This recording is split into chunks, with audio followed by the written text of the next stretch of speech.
Ya, saudara, saya masih bersama dengan Pak Triyunis Miko Wahyono, Ketua Departemen Epidemiologi Universitas Indonesia, dan juga ada Pak Trubus Rahardiansyah, pengamat kebijakan publik. Kita masih ngobrol-ngobrol soal kebijakan, bagaimana kemudian kebijakan menjelang libur panjang ini. Tadi juga sudah dibahas beberapa kali, libur panjang sudah beberapa kali, tapi terlihat ini masih belum dipelajari atau dievaluasi dengan baik. Pak Trubus, kalau tata kelola masa libur sendiri, Anda melihatnya seperti apa ini? Apakah ini sudah sesuai dipecah begitu, liburnya dikurangi sedikit? Apakah lebih baik ini ditiadakan sama sekali begitu untuk kebijakan liburan panjangnya dan bepergiannya, pergerakan orangnya?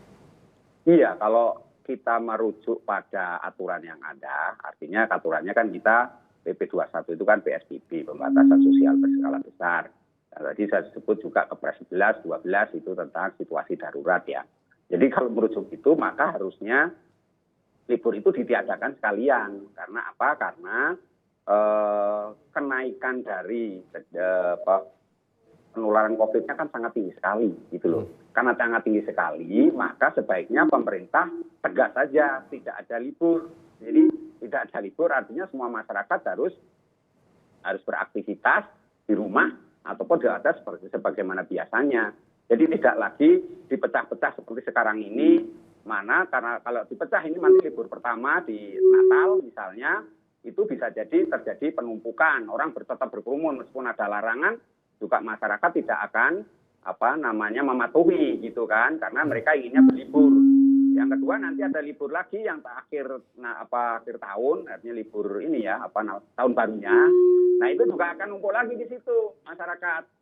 Ya, jadi ini harus dipahami bahwa masyarakat kita kan sudah hampir 10 bulan yang setahun lah taruhlah itu dalam posisi terkekang ke sana kemari, maka liburan ini menjadi sesuatu yang sangat didambakan gitu. Nah, ketika kemudian pemerintah ini nggak jelas seperti sekarang ini memberikan batasan-batasan, tapi batasannya sangat longgar, kemudian tidak juga meniadakan, malah membiarkan seperti ini, antara pusat dan daerah juga jalan sendiri-sendiri ya, yang terjadi penularan COVID-nya tetap malah meningkat itu, jadi malah bahaya COVID-nya malah makin tinggi karena tidak ada jaminan orang di hari libur ini hanya sekedar himbauan, hanya sekedar instruksi, kemudian mereka mematuhi itu enggak. Jangankan itu ya, kalau sudah sifatnya aturan saja pada dilanggar kan gitu ya, apalagi ini gitu. Jadi menurut saya memang satu-satunya cara pemerintah itu harusnya meniadakan saja, jadi tidak membuat aturan-aturan, membuat kebijakan-kebijakan yang pada ujungnya memberatkan atau membingungkan masyarakat itu sendiri, gitu loh Mas. Pak Miko, prediksi Anda, perhitungan jika kemudian protokol kesehatan ini kendor, apalagi ini pergerakan masyarakat biasanya di libur panjang ini lebih masif, ini akan seperti apa Pak? Ya, jadi kan kerumunan itu bisa meningkatkan basic reproduction rate atau reproduction rate atau penularan COVID-19. Nah, jadi kalau menurut saya pada liburan sekarang ini saya nggak tahu gitu. Libur Natal mungkin tidak terlalu meningkat ya. Yang saya takutkan adalah kerumunan libur tahun baru di hotel di Bali sudah penuh begitu. Bayangkan hotel di Bali sudah penuh. Itu akan kerumunan di hotel yang pasti terjadi begitu. Jadi bayangkan kalau itu penuh dan di kota-kota lain juga seperti itu, artinya nanti akan ada klaster hotel, penularan di hotel begitu. Jadi menurut saya sih akan terjadi penularan sedang ya. Jadi kalau ringan itu kurang dari 2 begitu, kurang dari 1,5 kalau ringan. Kalau sedang itu 1,5 sampai 2 kali. Jadi R-nya saya bayangkan kurang dari setengah itu ringan. Kalau 1,5 sampai 2 itu sedang. Kalau lebih dari 2 itu berat. Jadi kita lihat. Jadi kalau peningkatan ringan itu paling penambahan kasusnya 1,5 kali 5.000 begitu. Jadi 7,5. Kalau penularan sedang itu sampai 2 kali bahkan. Jadi 7,5 sampai 10.000 gitu penambahan kasusnya nanti. Kalau berat lebih dari 10.000. Jadi bayangan saya adalah tahun baru itu akan menimbulkan penularan 1,5 kali atau lebih ya sampai 2 kali meningkat. Begitu Mas. Sampai 2 kali meningkat dari rata-rata saat ini gitu Pak? Iya, 1,5 sampai 2 kali lipat. 1,5 sampai 2 kali ya, padahal sekarang positivity rate saja ini sudah 20% ya, di atas, jauh di atas standar WHO. Pak Miko, ini kemudian kalau Anda bisa memberikan catatan kritis saja, ini apa yang kemudian sebaiknya kalau Anda melihat yang harus diberikan atau kebijakan yang harus diberikan oleh pemerintah saat ini? Ya, jadi pemerintah harus mengatakan, satu, hotel harus benar-benar 50% dan harus sidak begitu, atau sudah diperiksa begitu. Harus ada sidak ya? 50% atau tidak. Kemudian penerbangan 50% dengan tes antigen begitu. Itu harus diperiksa. Kemudian harus dengan jarak begitu. Menurut saya ada pesawat-pesawat atau airline yang tidak mematuhi begitu. Itu harus dihukum begitu. Walaupun buat kepentingan ekonomi akan turun begitu, akan sulit atau akan pahit bahkan terhadap airline tersebut. Itu harus dilakukan. Kemudian kereta api, bus-bus yang tidak terkontrol begitu. Bus-bus ada yang 100%, ada yang 75%, ada yang 50%. Jadi beragam sekali. Itu harus diperiksa begitu. Jadi Departemen Perhubungan harus memeriksa semua itu. Kemudian Departemen Pariwisata harus memeriksa hotel semuanya. Kalau enggak, ya kita akan kebobolan. Kalau semua itu konsisten dengan PSBB-nya, kemudian jam kerja dikurangi begitu, kemudian ada jam malam, ya paling tidak kita bisa meredam, walaupun tidak bisa mengurangi kerumunan, tapi meredam pertambahan kasusnya di Indonesia. Oke, ada sidak di beberapa tempat, kemudian juga, tapi kalau Anda melihat seperti di Jakarta saja ini sudah ada imbauan untuk tidak berkumpul dan lain-lain, menurut Anda bisa efektif nggak Pak Trubus? Iya, kalau saya sih melihatnya nggak akan efektif, Mas. Nggak akan efektif? Iya, karena masalahnya itu masyarakat tetap saja, ya apalagi kalau mereka dilarang keluar kan, ya tetap saja keluar gitu kan. Jadi keluar kota melakukan perjalanan juga, apalagi kan situasinya kan cuma himbauan saja gitu. Jadi tanpa ada konsekuensi, apalagi kalau misalnya mau tes kan harus berbayar kan, bayar sendiri, kecuali Pemprov DKI misalnya menyediakan infrastruktur tes gratis misalnya, lah itu baru masyarakat mungkin ini merespon dengan baik.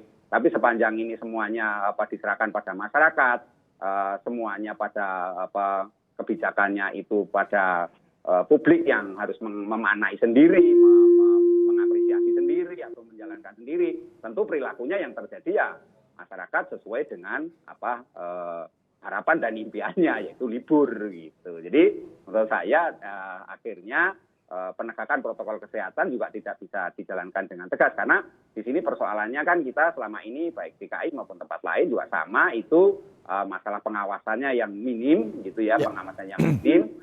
Yang kedua, apalagi dengan kondisi sekarang ini penegakan hukumnya juga tidak terlalu tegas, meskipun DKI Jakarta ada Perda nomor 2 tahun 2020, tetapi di lapangan kan juga belum diimplementasikan dengan baik. Nah, karena itu yang terjadi adalah masyarakat itu pada akhirnya menerjemahkan dengan cara-cara sendiri. Satu juga tersinggung tadi sudah mengenai MONEF ya, monitoring evaluasi juga nggak ada itu. Jangankan nasional di daerah saja juga nggak ada gitu ya. Jakarta sebagai episentrumnya sejak awal munculnya COVID juga nggak ada. Jadi menurut saya masyarakat ini skenario planningnya harus apa? Ke depan jangka pendek apa, jangka menengah apa, jangka panjang apa, juga nggak tahu gitu ya. Jadi yang ada kemudian kebijakannya selalu dikatakan ini kebijakan dinamis, ini kebijakan melihat situasi empiris di lapangan. Trial and error tadi Pak ya? Itu yang sifatnya argumentatif aja gitu Mas menurut saya. Seperti trial and error gitu Pak ya? Iya, ya ujungnya jadi trial and error, bukan sebuah kebijakan yang konsisten. Karena apa? Karena ujungnya itu masyarakat itu yang menjadi istilahnya menjadi korban bulan-bulanan gitu ya, dieksploitasi dengan cara-cara argumentasi pandemik, situasi COVID, situasi wabah, dan extraordinary juga. Nah ini dan ditakut-takuti seperti itu, apalagi kemudian muncul aturan-aturan yang membebani, misalnya DKI Jakarta seperti yang untuk bayar dan lain-lain tadi ya Pak ya? Ya itu harus denda 5 juta misalnya, itu kan juga menjadi kondisi yang ini Mas menurut saya. Jadi situasi ini memang harus benar-benar direkonstruksi ulang, dievaluasi ulang semuanya, kemudian kita tata ulang ke depannya seperti apa gitu loh Mas. Oke, harus ditata ulang. Pak Miko, mungkin untuk penutup, ini belum lagi kemudian berita atau informasi soal vaksin ini juga sudah mulai banyak di masyarakat. Padahal juga uji klinis ini belum selesai meskipun beberapa vaksin ini dalam beberapa jumlah tertentu sudah datang ke Indonesia. Pesan untuk masyarakat, Pak Miko, takutnya mendengar ada vaksin dan lain-lain jadi melonggarkan 3M dan lain-lainnya.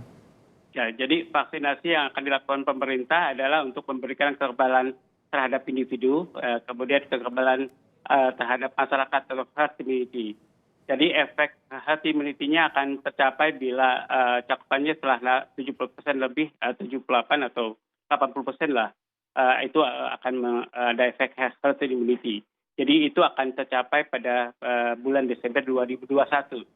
Sampai bulan Desember 2021 atau pada bulan Juni adalah 50% kita akan tervaksinasi.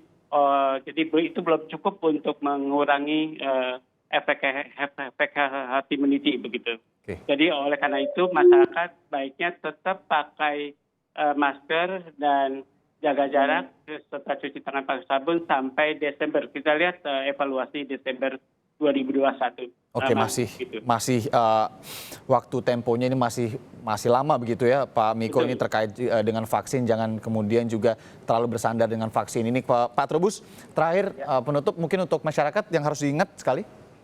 Iya, menurut saya yang harus diingat masyarakat ini satu ya, pokoknya disiplin terhadap protokol kesehatan. Karena ini satu-satunya yang bisa memutus setidaknya mengendalikan penularan dari COVID itu sendiri. Itu satu. Jadi itu mau nanti berkerumun, yang tentu namanya liburan mesti ada yang berkerumun, tetapi tolong ini prokes itu betul-betul harus ditegakkan. Yang kedua adalah pemerintah pusat maupun pemerintah daerah betul-betul melakukan pengawasan. Jadi pengawasan bagaimana pergerakan masyarakat ini, entah itu dengan operasi justisi, entah itu dengan bentuk apa ya, yang jelas itu intinya kan bagaimana COVID ini terkendali. Jadi ini pengawasan. Yang ketiganya ya law enforcement. Law enforcement-nya itu harus betul-betul dijalankan sesuai dengan aturan yang berlaku. Jadi jangan kita berlimpah-limpah aturan, entah itu perda, perbuk, atau serbuk. Jadi seperti tumpang tindih begitu ya? Tidak diimplementasi dengan baik. Yang terakhir menurut saya yang penting adalah perbaikan tentang tata kelola. Itu yang penting itu, Mas. Jadi tata kelolanya harus bagaimana ke depan ini secara baik, supaya kita melakukan evaluasi secara menyeluruh, kemudian kita buat skenario planningnya, ya kan, jangka menengah, jangka panjangnya seperti apa. Jadi jelas gitu. Masyarakat mengikuti patuh pada itu, di samping adanya yang penting sekali adalah karena paling buruk di sini dia adalah kekurangannya adalah mengenai edukasi, Mas. Jadi komunikasi, informasi, edukasi di masyarakat ini perlu sekali